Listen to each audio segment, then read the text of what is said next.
इस बार की गर्मी ने तो हालत ही खराब करके रख दी है। थोड़ी दूर पैदल चलने पर ही पसीने में तर हो जाते हैं। दीदी, मेरा तो धूप में बाहर कदम रखने का मन ही नहीं करता है। ऐसा लगता है कि धूप में पैर रखते ही जलकर भस्म हो जाएंगे हम लोग।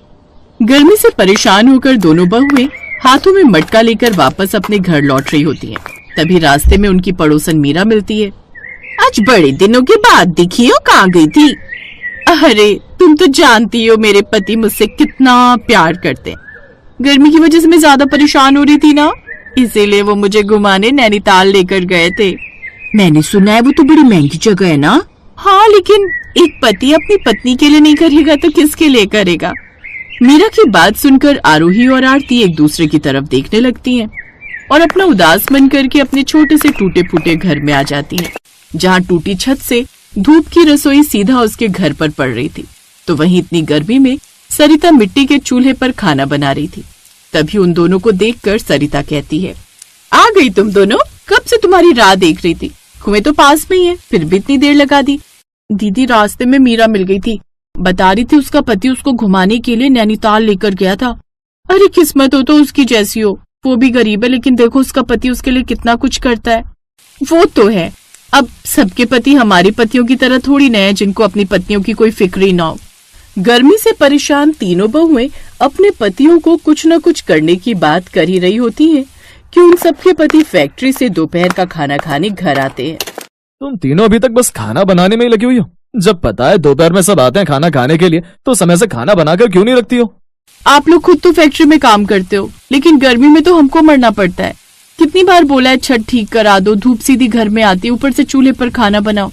सबके पति अपनी पत्नियों को ठंडी ठंडी जगह घुमाने लेकर जाते हैं और एक आप लोग हैं।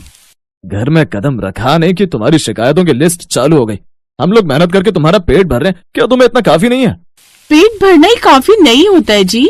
न तो आप लोगों से ये पंखा ठीक करवाया गया और न ये छत। गर्मी के चलते सभी बहुएं आए दिन कूलर पंखे की फरमाइश करते हुए काफी लड़ाई झगड़ा करती थी। उन सबसे परेशान होकर उनके पति शहर में एक नौकरी ढूंढ लेते हैं और घर पर खर्चे के लिए कुछ पैसे रखकर गुस्से में तीनों भाई चले जाते हैं।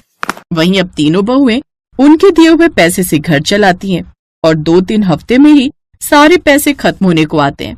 फिर अगले दिन आरती परेशान होकर कहती है, अब क्या करेंगे हम? 4 दिन बाद ये पैसे भी खत्म हो जाएंगे, फिर हमारा कैसे गुजारा होगा? गांव के कुछ लोग जंगल से लकड़ियां काटकर अपना गुजारा चलाते हैं, हम भी अपना गुजारा ऐसे ही कर लेंगे। दीदी, तुम ठीक कह रही हो, अब पेट पालने के लिए कुछ न कुछ तो करना ही होगा ना। बीते दिनों के साथ अब गर्मी भी बढ़ रही थी, जिस वजह से तीनों बहुएं घर के एक कोने में बैठी होती हैं। तभी घर का मालिक सुरेश आता है। मालिक, आप यहाँ? हाँ, कुछ जरूरी काम था इसीलिए आना पड़ा। मेरे गांव में जितने भी मकान हैं, मैं उन्हें बेचकर शहर में घर लेने वाला हूँ, इसीलिए तुम लोग 2 दिन में मेरा मकान खाली कर देना। मकान मालिक की बात सुनकर तीनों बहुएं काफी परेशान हो जाती हैं और अगले दिन हर रोज की तरह लकड़ियां काटने जंगल में जाती हैं। अब क्या करें हम? हमारे पतियों का भी कुछ अता पता नहीं है कि वो वापस कब आएंगे। तीनों बहुएं घर बनाने के लिए लकड़ियां काट ही रही होती हैं कि एकदम मूसलाधार बारिश शुरू हो जाती है, जिसकी वजह से वो तीनों जंगल के बाहर की बजाय अंदर की तरफ चली जाती हैं और एक पेड़ के नीचे खड़ी हो जाती हैं। और कुछ देर बाद जब बारिश बंद होती है तो आरती की नजर पानी पर जाती है। पहले तो उसे वो एक गड्ढा लगता है, लेकिन जब पास जाकर देखती है तो वो एक बहुत बड़ी नदी होती है।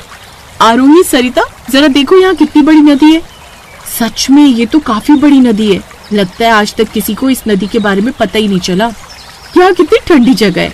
मैं तो कहती हूँ हम क्यों ना अपनी यही छोटी सी झोपड़ी बना ले। हाँ, ये ठीक रहेगा, जिस समय पानी की कोई दिक्कत भी नहीं होगी और लकड़ी काटने के लिए इतना दूर भी नहीं आना पड़ेगा। तीनों बहुएं जंगल से लकड़ियां काटकर और घास और पत्तों की मदद से अपनी एक छोटी सी नदी के किनारे झोपड़ी बना लेती हैं। साथ ही में लकड़ी के खिलौने भी बनाती हैं। ये देखो, मैंने लकड़ी से कितनी सुंदर सुंदर घर बनाए। बाजार में लोग तो यही पसंद करके खरीद लेंगे। मैं तो जंगल से देखो आम, कटहल, शकरकंदी, देखो कितनी सारी चीजें लाई हूँ। अब इससे अपना खाना पीने का काम चल सकता है। मुझे तो बहुत सारी जड़ी बूटी मिली है जिससे हम बाजार में मशरूम के रूप में बेच सकते हैं। ऐसे वो जंगल से लकड़ियों को इकट्ठा करती और बाजार में बेचा करती थी, जिससे उनके पास 2 पैसे भी हो जाते थे। शुरुआत में तो तीनों बहुएं अपनी नदी किनारे बनाई हुई छोटी सी झोपड़ी में काफी खुश थी, लेकिन जंगल है तो परेशानी तो आएगी। तो वहीं जब रात होती है तो तीनों बहुओं को जंगल में जानवरों की अजीब अजीब आवाज आने लगती है। इस जंगल में तो काफी खतरनाक जानवर है। लगता है जानवर हमारी झोपड़ी के पास ही है। कहीं हमारी झोपड़ी में आ गए तो। तभी आरोही बाहर दरवाजे के पास आग जलाकर रख देती है। आग की वजह से कोई जानवर उनके घर के पास तो नहीं आता था, लेकिन डर अब भी उसके मन में बना रहता था। ऐसे ही एक दिन आरती नदी के किनारे बैठकर बर्तन साफ कर रही थी कि तभी उड़ता हुआ एक बाज आता है। हे भगवान, ये बाज मुझे इस तरह से क्यों देख रहा है। तभी आरती डर के मारे भागने लगती है और वो बाज उड़ता हुआ उसका पीछा करता है और आरती के गाल पर अपने नाखून मार देता है, जिससे आरती को काफी चोट लग जाती है। तो वहीं सरिता घर में जड़ी बूटियों से मलहम बनाकर उसको लगा देती है। सभी अब काफी ज्यादा परेशान थे। 1 महीने से ऊपर हो गया था। जब उन तीनों के पति शहर से वापस गांव आते हैं तो देखते हैं कि घर में कोई होता ही नहीं है। तभी रीना नाम की एक पड़ोसन उन्हें बताती है, आप तीनों के बाद मकान मालिक ने अपना घर बेच दिया और वो तीनों जंगल की तरफ चली गईं। पहले तो रोज वो जंगल से गांव में आना जाना करती थी, लेकिन कुछ दिनों से वो यहाँ नहीं आई हैं।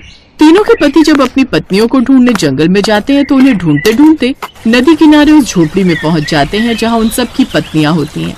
बहुत दर्द हो रहा है, हाथ में दर्द के मारे हाथ हिलाया भी नहीं जा रहा है। हमें माफ कर देना आरती, हमारे पास इतने पैसे भी नहीं है कि हम तुम्हें डॉक्टर के पास ले जा सके। अगर आज हमारे पति हमारे साथ होते तो हमें ऐसे दिन नहीं देखने पड़ते। न जाने वो कब आएंगे, पता नहीं कहीं वो हमें भूल तो नहीं गए।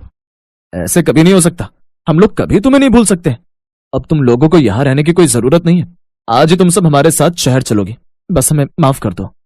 आप लोग वापस आ गए, बस यही हम सबके लिए काफी है। अब तीनों पति अपनी पत्नियों को शहर ले जाते हैं, जहाँ सबसे पहले आरती का इलाज कराते हैं और फिर वो सभी एक किराए पर घर लेकर एक साथ रहने लगते हैं। और कुछ ही समय बाद सब लोग मिलकर खुद का एक घर बना लेते हैं और खुशी खुशी रहने लगते हैं।